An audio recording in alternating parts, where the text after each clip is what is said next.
गुरुवर आप से ही तो है, गुरुवर आप से ही तो है इस जीवन का आधार जी। आपके सर्वांना गुरुपौर्णिमेच्या हार्दिक हार्दिक शुभेच्छा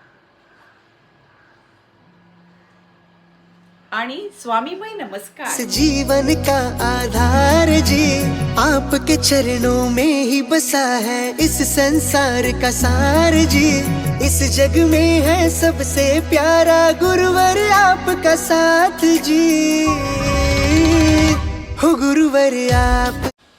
आज मी स्वामींना हिना अत्तर लावते, कारण की स्वामींचं अतिप्रिय अत्तर म्हणजे हिना अत्तर। गुरुवर आप ही बने मेरे सारथी, हो गुरुवर आप ही बने मेरे सारथी।